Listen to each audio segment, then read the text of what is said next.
All right, guys, I'm back, and we are on chapter 16, which I believe is the last chapter. Well, no, the second last chapter. So we'll have two more programs, and it'll work out perfectly because that will be 14 days, which is the amount of days that I'm going to be away from my program on Rumble. So I wanted to get this done so that they could watch something, and I also wanted to release it on YouTube. I haven't been on YouTube for a very, very long time because I lost my YouTube channel when I reported on a certain laptop owned by a certain son of the illegitimate last president. So here we go, chapter 16.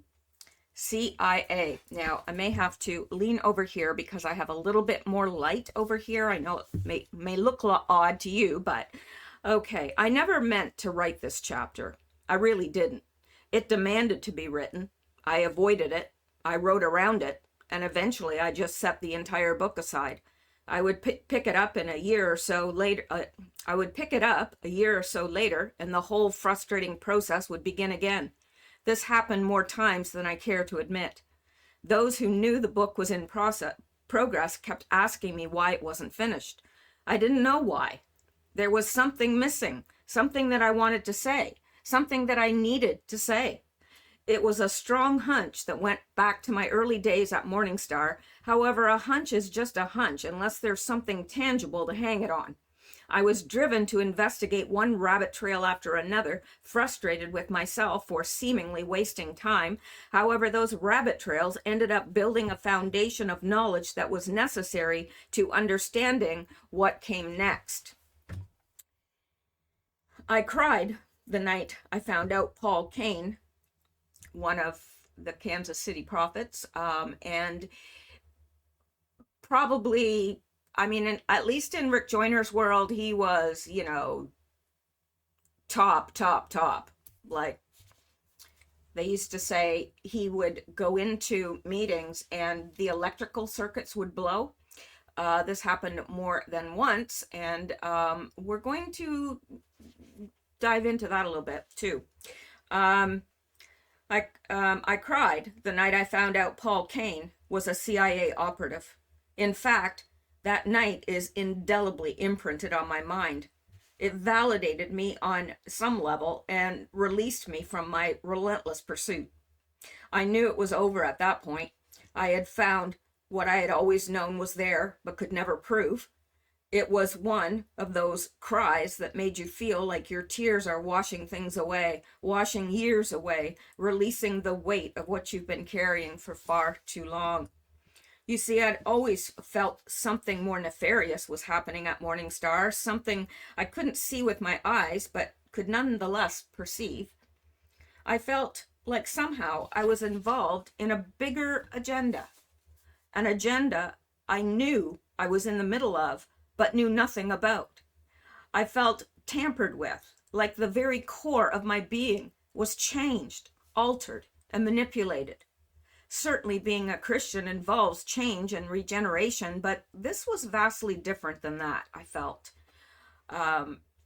This was vastly different than that. I felt near the end of my time there that I was being systematically brainwashed.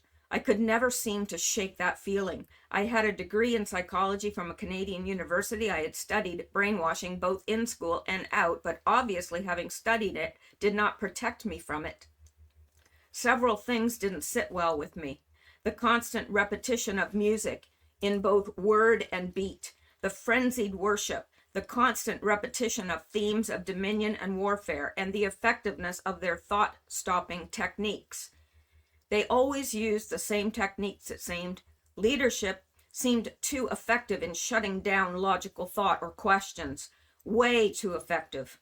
At one point, I even wondered if MorningStar was part of some larger experiment, but would quickly castigate myself for such irrational thoughts. Yeah. Sorry. Sometimes I just have to pause because I haven't read these words in a long time, and reading them brings some things back to me. So that is why I pause. probably should have read the book again before I, did this. But anyway, so I'm just going to go back a little bit. They always used the same technique, it seemed.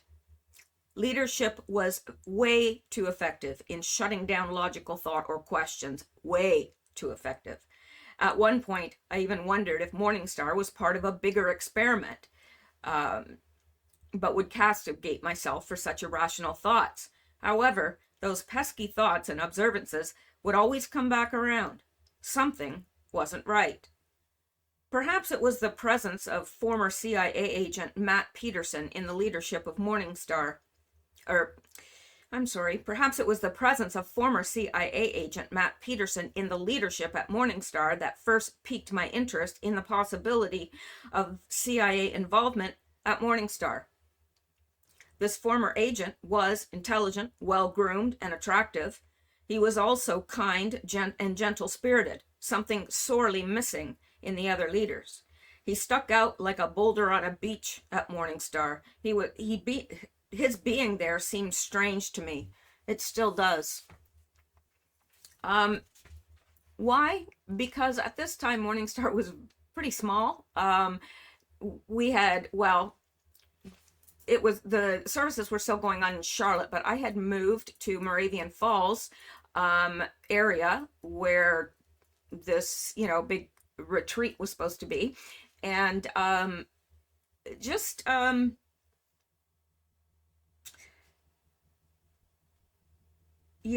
whole thing with Matt is where I was getting it. It didn't make sense to me because why would he quit a job with the CIA to work as a leader of a church? No theological training, none. Just quits the CIA? Who does that? Does anybody? Do they let you just quit? I mean, I guess they do. Depends on what your job is. But it seemed odd. Very odd. He looked so out of place there. He looked like everybody there was kind of had the hippie vibe going on. Nobody really dressed well ever. And I didn't. When I actually went back to a real church, which was very difficult, believe it or not, and had to wear my corporate clothes and stuff, it's like it just seemed strange to me because I just dressed like everybody else did there, which is not me at all. But anyway, I remember a conversation with someone at MorningStar in which I intimated that perhaps Matt had never really quit the CIA and was still on their payroll. They looked at me puzzled, brows pulled together, mouth ajar. I never mentioned it to anyone again, but still, there was that gnawing feeling inside that things were not as they seemed, not at all the way they seemed. After all, MorningStar was a fledgling ministry at that time. The church was not large by any stretch of the imagination, so why would someone quit their job with the CIA to become part of MorningStar? It was a curious thing to me how well connected Joyner was. Too well connected. The people that marched through his little church were the who's who's of the charismatic world, and believe me, they were the who's who's. Who's who, rather. It was not just them, though. It was the other people he was connected to, like Reggie White, the best defense in NFL history, and American country music and bluegrass singer Ricky Skaggs. Susie Wills, now she has a different last name now, but she was Susie Wills. The woman who led worship at MorningStar had been a backup singer for both Reba McEntire and Winona Judge.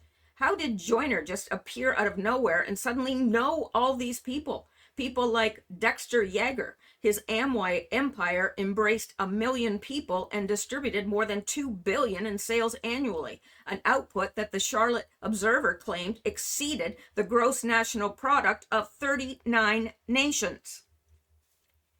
Yeah, him and Joyner.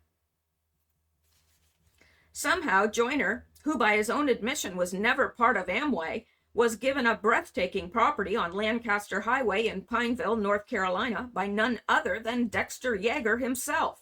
The property contained the old governor's mansion and a 15,000 square foot building they called the cabin. Yeah, the cabin. They do things like that because it plays with people's mind when they're living in a cabin. Yeah, a 15,000 square foot cabin. At that time, Joyner had his offices in the mansion. Incidentally, Joyner later allowed Jim Bakker to take up residence in the so-called cabin after his exit from prison. If you hear Bakker talking about living in a cabin after his exit from prison, this is the cabin he is referring to. I think we can all agree that 15,000 square feet is a bit more than a cabin. Yeager was and presumably still is a major contributor toward Dominionist causes. In fact, the organization of the modern Dominionist movement is largely attributed to Richard DeVos, head of Amway, and Bill Bright of Campus Crusade for Christ. So in light of this, it makes perfect sense that Yeager, a major contributor to Dominionist causes, would feel inspired to give to Joyner. After all, Joyner would, in time, become a force to be reckoned with within the political-minded Dominionist circles. But how did Yeager know how essential Joyner would become to the Dominionist agenda? In fact, how did he even know Joyner in the first place? In a 2015 article, Joyner claimed he had been friends with Dexter Yeager for 30 years, and yet I remember him plainly stating that he had never been part of Amway and was against multi-level marketing, especially in the church. So how did they meet? Incidentally, that would date the start of their friendship to somewhere around 1985, a mere 1 year after MorningStar Ministries was founded. How did a man with a bankrupt company and a fledgling ministry just happen to meet and befriend Dexter Yeager? Yeah, he says his he had a flying company, Joyner, that went out of business, bankrupt. But the interesting thing is that I read, and I wish I could remember where I found this, but I do believe it, and I'll tell you why I believe it. And no, they didn't tell me personally. I read it in somebody's book that Rick Joyner flew for the Clintons. Now, Rick Joyner is a pilot. He's got his pilot's license. He's piloted, I don't know, many years, and he had a business piloting, but he used to be a pilot for Bill and Hillary Clinton. I wonder what he did as a pilot for Bill and Hillary Clinton, because Joyner didn't fly great big planes. He flew little planes. I don't know if he's adept enough of a pilot to fly a larger plane or not. I don't know. But yeah, he flew the Clintons around. Well, let's take that one step further, because I didn't put it in my book at the time because I didn't believe it. Well, I got thinking about that and thinking about it. And I thought, there was something strange that happened when I lived in the Wilkesboro area, Wilkesboro, North Wilkesboro, Moravian Falls. They're all right in there. Miller's Creek, they're all little. Wilkesboro's bigger, but Moravian Falls, there's nothing there. Well, I think there is. There's like a store or something there, but it's just a rural place. And these places are very close together. Well, I had heard, I knew actually, because somebody told me that would know, that the Clintons came to that area. And since I was living there in that area, I kept asking around. And people said, no, we don't know. And I heard this from several people, that the Clintons were in town. I looked everywhere. Are they speaking somewhere? What possibly would they be doing in Moravian Falls? There's nothing in Moravian Falls. How would they even know Moravian Falls existed? But apparently that must have been who they were visiting. right? Who else is in Moravian Falls that they would want to visit? I just find that interesting, don't you? Yeah, he's a lot more connected than he lets on. All right. So, when I got to MorningStar 12 years later in 1997, the ministry was still very small and the school was in its infancy. In fact, the school was still meeting in the same warehouse space used for the church. Joyner was really not that well known, and yet many of the people around or connected to him were. This is what troubled me, the connections. None of it made sense. I want to take you through a narrative of Joyner's time in Berlin. It is taken word for I don't know what is wrong with my mouth. I just can't seem to talk. I want to take you through a narrative of Joyner's time in Berlin. It is taken word for word from the audio MorningStar cassette tape. Some of the things I'm about to point out to you may not make immediate sense, but please allow me to build a foundational understanding so you can later draw your own conclusion. And I am about to do that, but I am going to have to pause this recording temporarily. You won't notice any difference, but I am multitasking here and I do have to attend to something, so I will be right back with you.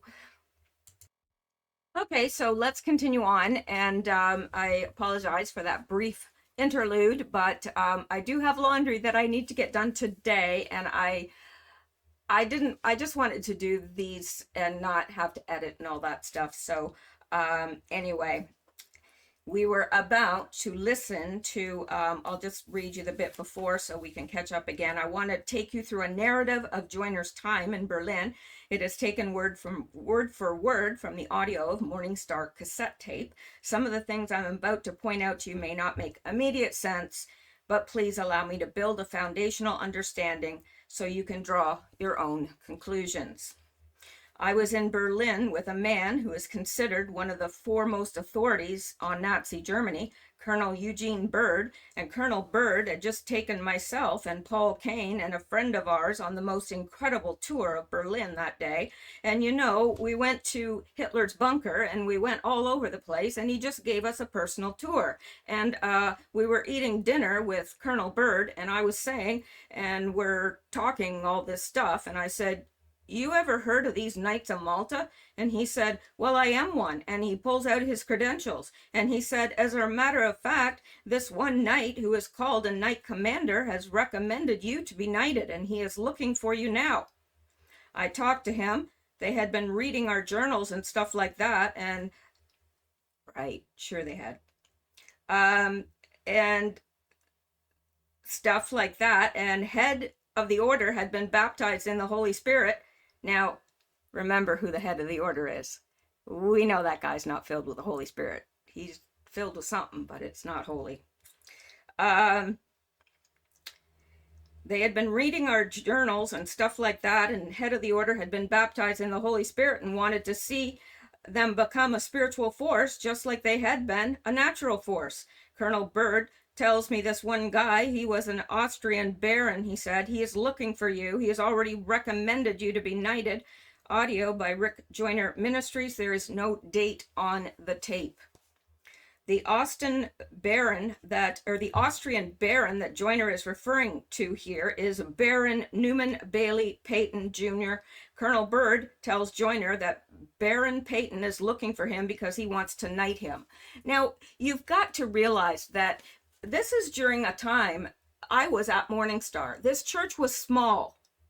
And how the heck is he connected to all these people? Ricky Skaggs, the backup singer for Reba McEntire and someone else.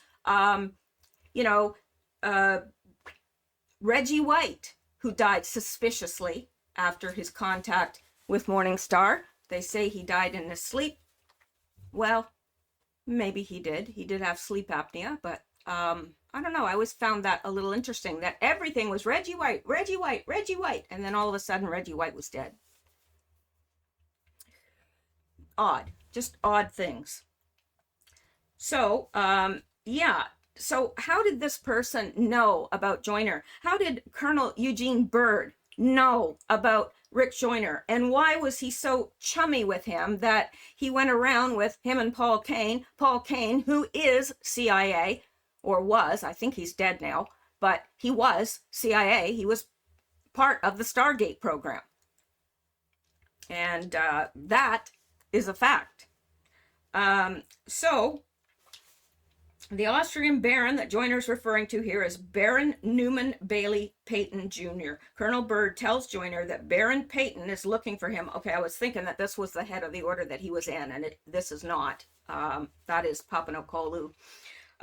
Okay. He wanted to knight him. So who is Baron Newman Bailey Peyton? Well, I will tell you who he isn't, and that is an Austrian baron. In fact, according to the U.S. Census, he was born in Houston, Texas in 1932, and his father, Newman B. Peyton Sr., was born in Xiii, Louisiana in 1910. His father was neither wealthy nor Austrian. However, Newman Peyton Jr. did very well financially and was known to have amassed considerable wealth. So if he was not born a baron, was he lying? I doubt it, but he was obviously very economical with the truth. One can certainly purchase a baronship if one has too much cash laying around. However, the baronship will not be worth the paper it is written on. Austrian nobility was officially abolished in 1919. So how could he be a baron? He can't. The title retains no privileges except perhaps to open doors or impress the easily impressed. Apparently that was Joyner. I don't know. But this guy was no baron. He was born in Texas, and he bought his baronship because there is no titles in Austria, not since 1910. So, yeah, what's with this guy? Bunch of shady characters, I'm telling you. So if he was, okay. However, there's another possibility. He may have been given the honorary title by his good friend Kurt Waldheim, former president of Austria and former Nazi war criminal. One thing is certain, he was not born into nobility. He is an American, and that is very easily proven. Aside from the baronship issue, Newman Peyton Jr. is a very curious fellow. He was head of the Full Gospel Businessmen's Association International for Central and South America, and he seems to be able to meet with heads of state all over the world with incredible ease. Too much ease, if you know what I mean. In fact, it was Peyton who arranged with Nicaraguan President Daniel Ortega to have Jimmy Swaggart speak in Revolution Square in Managua, Nicaragua in February 1988. That alone was a massively impressive feat, especially considering the volatile political situation in Nicaragua at the time. Now, I did, in subsequent years, work for Jimmy Swaggart, and my friend and I, who worked together there, we had very different jobs, but we worked at MorningStar Ministries. We are going to be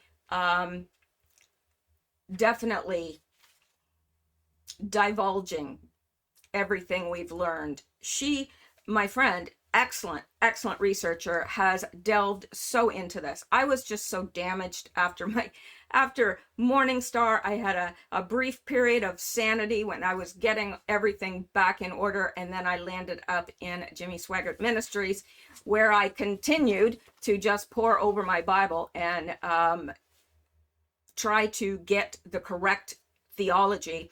But let me tell you, the things that went on there, they crushed my spirit.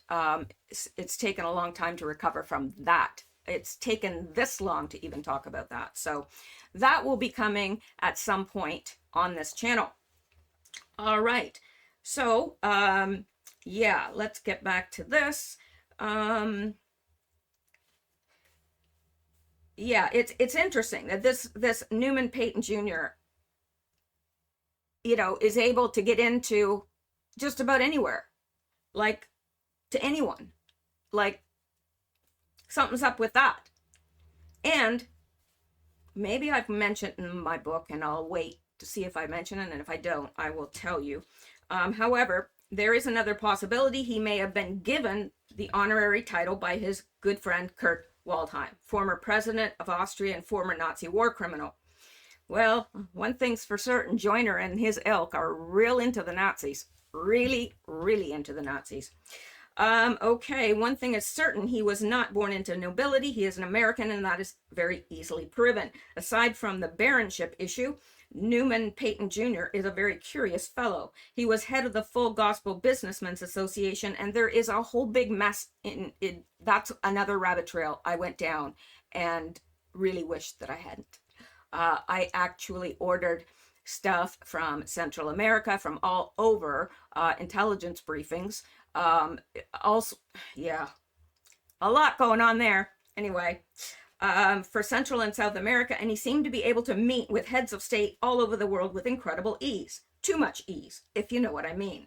In fact, it was Peyton who arranged with Nicaraguan President Daniel Ortega. Yeah, there was more to that story but anyway, we'll just stick with what we have here. The list of heads of state in Central and South America that Peyton personally met with during that period in history is staggering, all at a time when the political climate in Central America was searing hot and extremely volatile. If we couple the fact that he had unfettered access to some of the most important depots in the Western Hemisphere, and the fact that he just happened to be in Guyana on the eve of Jonestown's massacre, we have the stuff that conspiracy theories are made of. Yes, he happened to be in town the night before in Guyana, before the Jonestown massacre. And it was a massacre. These people, maybe some commit suicide willingly, but very few. And there's needle marks in all of those. There were needle marks in all of those people. Okay. Yeah, I just think that that's very interesting that he happened to be there on the eve of the Jonestown massacre. We have the stuff of conspiracy theories, yes. He reportedly converted Forbes Burnham, the president of Guyana, and Lionel Luckhoo, Jim Jones, Guyanese lawyer. He was also reportedly in touch with Jim Jones through the Full Gospel Businessmen's Association when Jones was still in Ukiah, California. Interesting stuff here, right? Boy, does he ever know people. A lot of people. Heads of states, can seem to get in and out of anywhere he wants. Sounds like maybe he's intelligence. Maybe. Wouldn't doubt it. He was also reportedly in touch with Jim Jones through the Full Gospel Businessmen's Association when Jones was still in Ukiah, California. Does that seem strange to anyone else but me? Now, what if I told you there is more than ample evidence to indicate that Jonestown was a CIA mind control experiment that went terribly wrong? And it was. It is a known fact that the Guyanese army uncovered enough mind control medication at Jonestown to keep a population of 200,000 drugged for over a year. Now, what if I added the fact that many of the heads of state that Peyton met with were known CIA assets? The odds of that being a coincidence are astronomical, especially when you realize that Peyton was also present when the infamous CIA asset Ephraim Rios Montt was converted. Yeah, I bet he was converted. Now let's go back to our narrative according to Joyner's testimony, some of which will follow. This time, Newton Peyton has just come from the office of Kurt Waldheim, president of Austria. Joyner informs us that Peyton has, in the past, met with Indira Gandhi, Prime Minister of India. I presume Joyner is wanting to impress us with the fact that such an important person would be looking to knight him. He continues by informing his audience that Peyton is also friends with Arab heads of states, including Saddam Hussein. In fact, ultimately, it is Peyton who will get Paul Kane an audience with Saddam Hussein. Yeah, you can't make this stuff up. Paul Kane met with Saddam Hussein, also a CIA asset.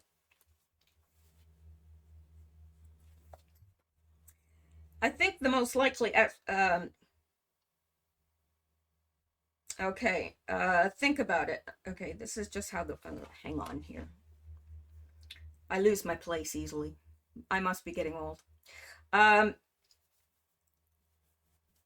okay, if you do not find, uh, the fact that Saddam Hussein met with Paul Kane, you do not find this very intriguing, you must be far less curious than I am. After all, one does not just flit around the world meeting with heads of states to witness to them. A good old Texas boy, even an obscenely wealthy one like Bailey Payton Jr., can't just call up a dictator and ask them to go for coffee with him. That is just not how the world works.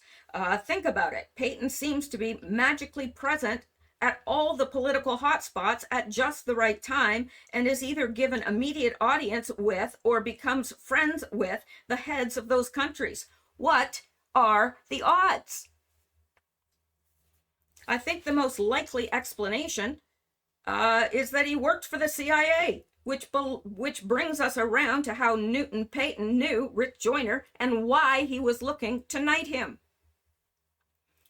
Rick was there with Paul Kane. Paul Kane is not, nor has he ever been part of the Knights of Malta, but he most definitely was a member of the CIA. I say was, he's passed away now. Kane was a former senior diplomatic advisor for the Washington Federal News Service and an advisor of the American Central Intelligence Agency. He was employed by the Defense Intelligence Agency in the Paranormal Division. Yes, you read that correctly. He was part of the Paranormal Division. In 1985, Kane joined the controversial Stargate program as a remote viewer. The Stargate project was initiated by the Defense Intelligence Agency in part to investigate whether remote viewing could be used militarily.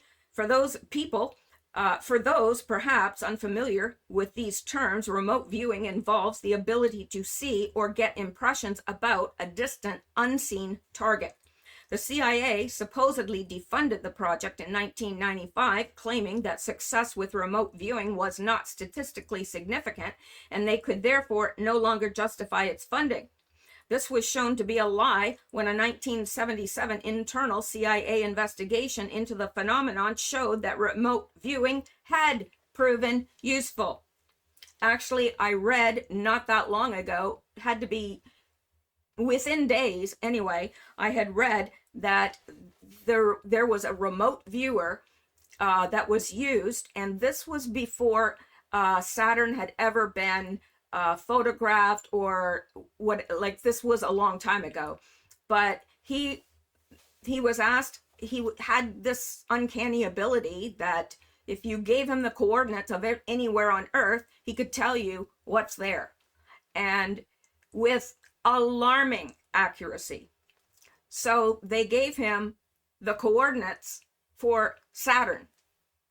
And they thought he was nuts because he said, oh, there's a ring, there's rings. And they didn't believe him. They thought, okay, well, he's good with land, but not so good with, because they didn't know Saturn had rings at that time. So yes, this is paranormal. It's not coming from the good side at all. It's demonic. And it works. It works. I would tell you more about that, but I'm just hesitant about saying some things. So in 1985, Kane joined the controversial Stargate program as a remote viewer. The Stargate project was, okay, we already read that. Let's come down here. Yeah. So a later review showed that it had been useful. Remote viewing is also known as astral travel or astral projection, and it is an occult practice. Kane did not work in the Stargate program. Kane did not just work in the Stargate program, he also used his psychic powers to help the FBI's National Center for Intelligence and Counterterrorism. While this is admirable, the ends do not justify the means. What I'm saying is that this man, was claiming to be a Christian. He was speaking all over the place. He was calling out people and prophesying over them. Accurate, scary, accurate things. And he claimed that he'd see a blue light over their head. I think that was Paul Cain, but don't quote me on that. But he'd see something and then he'd pull them out and just, yeah. I do believe in prophecy, don't get me wrong, but I don't believe in what he was doing at all. And he was quite obviously into the paranormal. And he was traveling, he was saying that he was a good, clean Christian man and whatever, but he was traveling with his gay lover. He was an alcoholic, a known alcoholic. Yeah. So anyway, so remote viewing is also known as astral travel, and it is an occult practice. Cain did not just work in the Stargate program. Okay, so he also used it to help the FBI's National Center for Intelligence and Counterterrorism. Now, when I was in this movement, I remember hearing Paul Cain's presence blew out power circuits and caused power surges. According to David Peiches, author of the book Some Said It Thundered, Cain caused an expensive video camera to short circuit, and the following night the phone system was blown out during a conference in Anaheim, California. For now, however, let's push on with Rick's narrative. And might I just say that that is not how the Holy Spirit works. He doesn't blow out the power systems and ruin expensive equipment. I hope that goes without saying. So for now, however, let's push on with Rick's narrative. I'm sitting in the lobby, Nuremberg, Germany, with Bobby Connor and a few other people there, and this guy comes walking in the lobby of the hotel, who was an interesting looking guy, and Reed, who was Paul Cain's assistant / lover,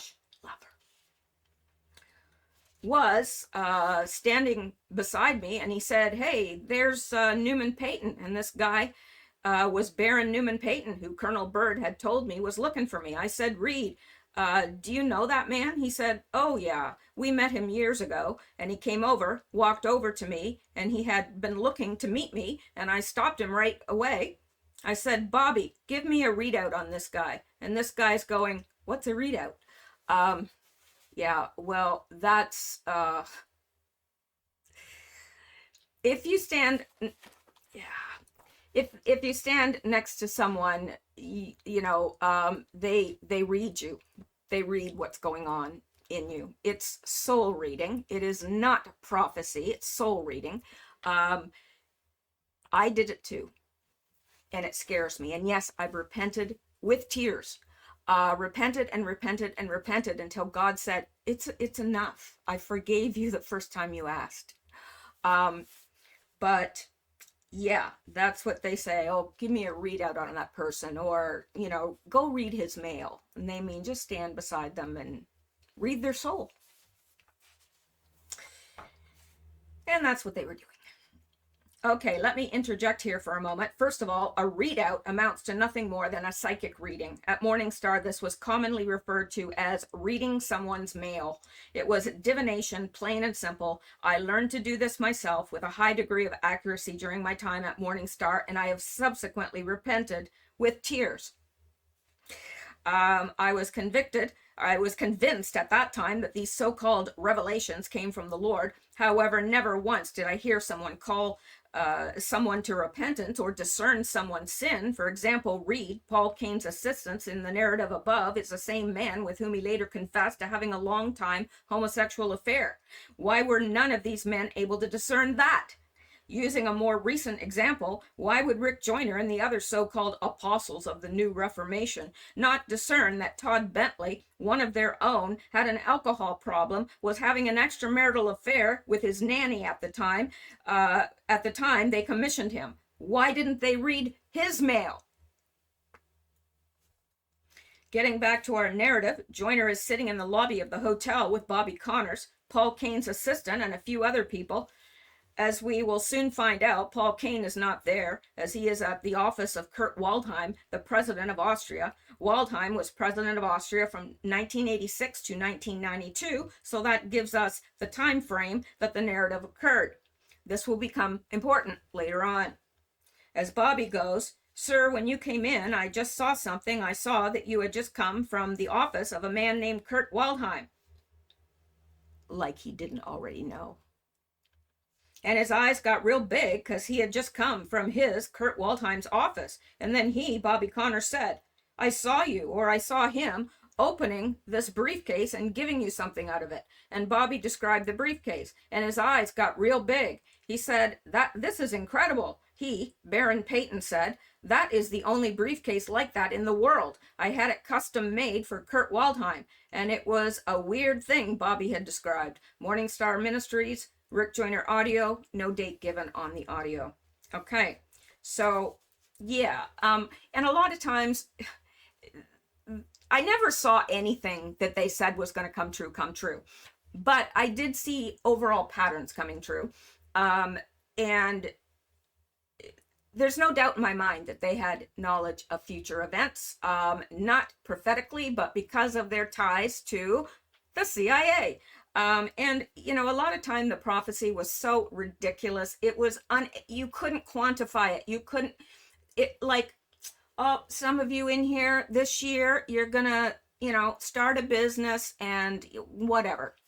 But the thing is, in any large group, probably somebody will start something in that year duration. So they prophesy very, very generally, and so there's no way to quantify it.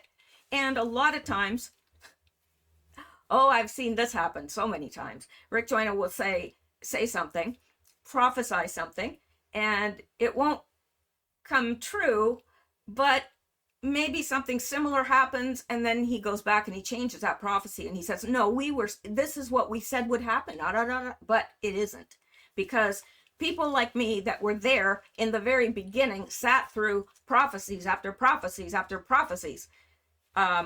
So yeah, anyway. So we learn here that Newman Bailey Peyton Jr. has just come from the office of the President of Austria. Bobby Conner describes to Peyton through a psychic reading a particular briefcase. Bobby told him a little bit more about the papers and everything, and it really got his attention. He was captured from then on, and he was a prophetic man. Yeah, sure he was.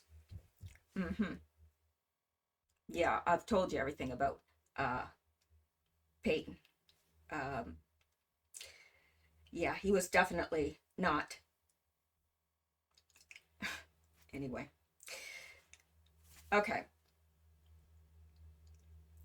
Bobby told him a little bit more about the papers and everything, and it really got his attention. He was captured from then on, and he was a prophetic man. He was the one who prophesied to Indira Gandhi that if she did not give her heart to the Lord, she would be dead in 1 week. 5 days later, she was assassinated, and he is friends with the head of number. He's friends with the head of number. I'm not so sure that I wrote this correctly. Number of Muslim nations, the heads of state of Muslim nations he's friends with, as well as other countries, and he's been a prophetic voice to them, but he never seen the gift like this in such a specific way about details like that. So he was just captured, Rick Joyner. Always bragging about his exploits and how accurate he is and how holy he is. And yeah, but interesting stuff here about Indira Gandhi. Do you really think that he went to her, this guy who we're describing, that just happened to be in Guyana on the night of Jonestown Massacre? I mean, just happens to be in all the right places at all the right times. You really think that he's getting an audience with her to witness to her? Really? Come on. So here we learn that not only is Newton Peyton friends with the heads of state of a number of Muslim nations, but he has also had contact with Indira Gandhi, the Prime Minister of India. Joyner claims that Peyton warned her that if she did not give her heart to the Lord, she would die within a week. Now let's think this through. Why would Newton Peyton have been given an audience with the President of India or Muslim heads of state unless he was on official business, right? I mean, you or I cannot go and say, oh, we have a prophetic message for the king, or we have a prophetic message for the prime minister, or you just can't. I mean, how would you even contact them? You can't contact them by, picking up the phone or anything. I mean, it's ludicrous. It's Joyner covering up and spiritualizing something that is not spiritual at all. His little buddies at the CIA, anyway. So Joyner claims that Peyton warned her that if she did not give her heart to the Lord, she would die within the week. Now let's think this through. Sorry. Why would Peyton Newman have been given an audience with the president of India or Muslim heads of state unless he was on official business? How possible is it that a Muslim leader would give a little-known Texan-born businessman the time of day? How did he even know how to contact Prime Minister Indira Gandhi? Think about it. It really makes no sense that he was acting on his own accord. Did he just call her up? How did he get through to her? How did he have her number? What was the conversation? Hello, Prime Minister Gandhi. I'm a businessman from Texas, and I just wanted to let you know that if you don't get saved, you're going to die this week. I can assure you there is much more to the story. Indira Gandhi was assassinated in 1984, and it has been claimed that the CIA orchestrated the Sikh uprising that led to her assassination by 2 Sikh bodyguards. So, is it not far more likely that Newman Peyton was a CIA operative and was passing her a do or die message? Anyone with a brain can figure that out.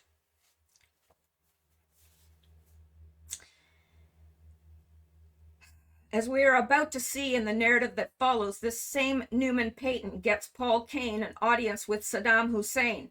We can already logically surmise that Peyton was a U.S. operative, and we also know by his own admission that Paul Kane was also a CIA operative. In light of that information, Joyner's narrative below seems quite ludicrous. And I do apologize profusely, but I'm going to have to pause this once again, and I will be right back. You will not know I'm gone. Well, you might know, but not really. Okay, so here we go, and I will be back. Okay, so I am back. I do apologize. This day is a crazy day, but I wanted to get this done. So I do have laundry on the go. So every once in a while, I got to save my my clothes. All right. Anyway, we are almost finished this chapter, and we're getting into Paul Kane, his meeting with Saddam Hussein, as Joyner tells us. And this narrative below is where Joyner starts talking about it. This worked out strategically in a way you wouldn't believe. It was important, but this was the guy who was key to getting Paul Kane an audience with Saddam Hussein.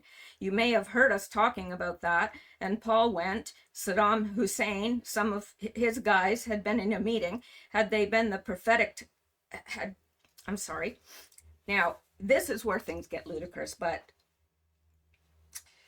I'm just going to read it in its entirety and not interrupt. It is important, but this guy was key to getting Paul Kane an audience with Saddam Hussein. You may have heard us talk about that. And Paul went. Saddam Hussein, some of the guys had been in a meeting.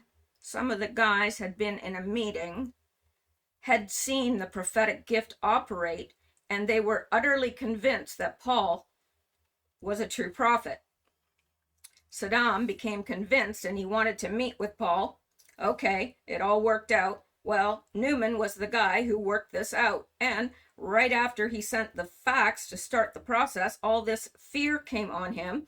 What have I done? This could really mess up world events and things like that. He didn't know Paul Kane that well. And right after that, the Lord had told Bobby Connor to fax Newman Peyton and just write this, that Paul Kane is my man. He's okay. Don't worry about it. Something like that. So Joyner is claiming here that Saddam Hussein and some of his guys were at a Paul Kane meeting. these are Sunni, I think I can't remember now, it's been so long, but yeah, he was a Sunni Muslim. So Joyner is claiming here that Saddam Hussein and some of his guys were at a Paul Kane meeting. You really think there's going to be a Paul Kane meeting in a Muslim country? Yeah? Think about that. Saddam was a Sunni Muslim and his elite guard were almost exclusively Sunni Arabs. Are we supposed to believe that Kane was holding meetings there in Iraq and Saddam and the guys just sauntered down to hear them speak? I think we are safe to assume that didn't happen. I want to point out something else in this narrative that is at odds with common sense. Joyner claims it was Saddam that wanted to meet with Paul Kane, not the other way around. So why then was Newman Bailey Payton so nervous about setting up the meeting? Wouldn't he have been doing Saddam a favor if that was the case? Stranger yet is the fact that Paul Kane would later claim he was sent to Iraq at the behest of President Clinton. And remember the tie-in with the Clintons with Joyner. You know, yeah. Wouldn't he have been doing, yeah. In fact, Kane was acting, yeah. In fact, Kane had acted as presidential consultant and special envoy for 3 presidents. Why would he have needed Newman Payton to set up the meeting? Yeah. Paul Kane was CIA. I don't think they were there converting Saddam. Saddam was a CIA asset as well, by the way. Additionally, why would a U.S. president choose to send Paul Kane? Well, here is my educated guess. Since Paul Kane was part of the government's paranormal Stargate program, perhaps he was there to read Saddam Hussein. Read his mail. I can assure you, however, that Clinton did not send him there to witness to Hussein. In fact, it is well known that Hussein himself was a CIA asset. I find so much of this narrative downright odd. Why was Newman Payton looking to knight Rick Joyner? How did he even know him? There are far too many questions, but for now, let's push on and finish the narrative. So Newman sends this fax to make this connection between Paul and Saddam to work out this thing. And he's sitting there going, oh no, what have I done? Can't get the fax back. Another fax comes in. Don't worry, Paul Kane's okay. It's exactly on time. They still have the little strips of paper. He sent one out. 1 minute later, one comes in. This is it. So these things happen strategically. Anyway, we went on and a bunch of us got knighted by these Knights of Malta. Okay, I did first, and I wasn't even going to do it. I thought it was a great honor and all. Why would there be any honor in joining a self-styled group of people prancing around in robes, conferring titles on one another? I don't know. It was a great honor and all, but I just don't join things like that. Anyway, Paul Kane called me from Austria and said, just tuned in on it and said, the Lord is going to give you some credentials like Paul's credentials, where his Roman citizenship really was used at times. And he said, you're really supposed to do this thing. So I did. And then later, some of the other guys got Bobby Connor knighted. And Steve and Leonard, Steve Thompson was the next in command. Leonard was in charge of the music. Anyway, we had a big time. Bobby, we dubbed Sir Bubba, and Mahesh Chavda became Sir Loin. We seriously polluted the blue blood of Europe. It was bad. Ricky Skaggs, country singer. Oh man, it was a blast. We had a great time though. Anyway, we all got knighted by this thing. This is real important to the Lord. Oh, yeah, right, okay. Anyway, we got knighted by this thing. There's something important. This is somehow is real important to the Lord. He kept this order in existence, I think, like he has Israel. It has an end times purpose and destiny. They went on. make me a knight commander, which gave me authority to knight others, and then they made me something else where I have authority over all the knights supposedly in the United States. Audio tape, Rick Joyner Ministries, no date on tape. Yeah, this is crazy. So the reason he gives is apparently Paul Cain said, oh, well, this will give you credentials, kind of like Paul used his Roman citizenship credentials, in places. So he's comparing that and saying, this is really important to God and it gives me credentials. Why do you need any credentials? Moses didn't have credentials. None of the people that God used in the Bible had credentials, especially not into some self-styled organization that's in all likelihood laundering money. Anyway,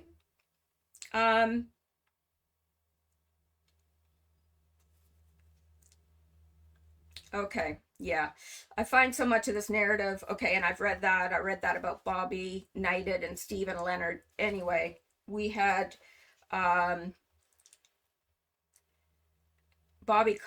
we got Bobby Connor knighted and Stephen Leonard. Anyway, we had a big time. Bobby, we dubbed Sir Baba. Mahesh Chavda became Sirloin. We seriously polluted the blue blood of Europe. I mean, it was bad. Ricky Skaggs. Now, okay, he's talking about Saddam Hussein right here, right? I mean, this is what he's talking about, is going to Saddam Hussein and Paul Cain having a meeting with Saddam Hussein. That's what Joyner is talking about here. And all the, and bragging about the knighting and how important this person was that was looking for him, and how, obviously he's CIA as well. So, yeah, it's odd that all these people went there with him. What was Rick Joyner doing there? I mean, it was for Paul Cain to go. Why are all these people here? Bobby Connor, Steve Thompson, Leonard, Mahesh Chavda from All Nations Church in Charlotte. If it's still there, I don't know. Anyway, and he's saying, oh, I think they kept this thing in order, like the Knights of Malta. However, they are not part of the Knights of Malta. They are not in a recognized group, period. And I have written to people. I wrote to Guy Saint, whatever his name is. He's the foremost authority on the Knights of Malta. Like, I did my research. So where does all this leave Rick Joyner? Well, generally, where there's smoke, there's fire. But I honestly don't know. I can surmise based on an abundance of circumstantial evidence, but I certainly can't conclude. I do know that what I witnessed and what I experienced while at MorningStar Ministries begs for that kind of explanation. I personally believe that MorningStar is part of a much bigger agenda and is connected to some powerful people who are diligently working against a new world order, or toward a new world order, not against it. I think that fact is inarguable. I also believe that Joyner has done more than any ministry before him to pave the way for a unified religion. So that was the chapter on the CIA, and I'm sure that if anybody listens to this, I just don't know how this will be received, or if it'll be received at all, but I hope that you've gotten something out of it, and feel free to ask questions. I am away while these are up. I'm away until the end of September. So when I get back, I will look at these. I will look at the comments, and I'll do a video to address some of those things. The last chapter, and that will be the last in this series on my book, the last chapter is called Rituals, but we're going to leave it there for today. Now, my plan is to not just expose Joyner and the Dominionists and, everyone behind that, but to get into some common doctrinal errors and things like that. I would like to use this channel for that. you know, and my Rumble account is used more for news information, what's happening in the world, but we also do look at spiritual things as well. So that's going to be it for tonight. Anyway, I hope that you all have a good day, and I will see you in the next video. Good night, guys.